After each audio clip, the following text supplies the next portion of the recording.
హిమాలయాల్లో పరశురాముని తపస్సుకి ప్రకృతి కదిలిపోయింది. తపస్సు ఎలాంటి కోరిక కోసం కాదు, ఆత్మ నిగ్రహం కోసం.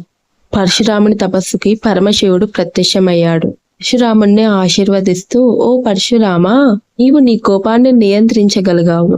కావున నేను నీకు ఒక వరాన్నిస్తున్నాను. నువ్వు ఈ భూలోకంలో చిరంజీవిగా ఉండాలి. ఈ శక్తి నీ ధర్మబద్ధత భవిష్యత్తుకి అవసరం. ఆ రోజు నుండి పరశురాముడు సప్త చిరంజీవుల్లో ఒకడయ్యాడు. చిరంజీవిగా మారిన తర్వాత పరశురాముడు లోపల ఆత్మ విమర్శకు గురయ్యాడు. హిమానికి దారి చూపే జీవితం తప్ప మిగతాదంతా హుదానే అనుకున్నాడు. తన విద్యను తగిన వారికి మాత్రమే అందించాలన్న నియమంతో జీవించాడు.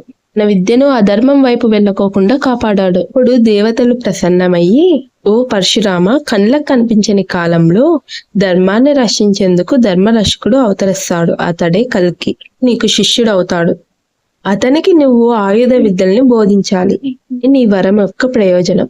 ఆ మాటలకు ఆశ్చర్యపోయాడు పరశురాముడు. వరం ఎలాంటి వ్యర్థం కాలేదని బోధపడింది. ఇప్పటికీ పరశురాముడు గంభీర అడవుల మధ్యలో నివసిస్తున్నాడని పురాణాలు చెప్తున్నాయి. ఏకాంతంగా ధ్యానంలో కాలం గడుపుతూ కల్కి అవతారం కోసం ఎదురు చూస్తున్నాడని చెప్తున్నాయి. ఆయన తపస్సు ఇప్పటికీ భూమిని రక్షించే శక్తిగా పనిచేస్తుందని భక్తుల నమ్మకం. పరశురాముడు మానవులకు ఒక ఆదర్శం. కాలం అతన్ని మర్చిపోదు. ఎందుకంటే ఆయన కాలానికి ముందు జీవిస్తున్నాడు, ఒక చిరంజీవిగా. భారతీయ ఋషుల్లో అత్యంత శక్తివంతుడే పరశురాముడు. వీడియో నచ్చితే లైక్ చేసి మీ అభిప్రాయాన్ని కామెంట్ చేయండి.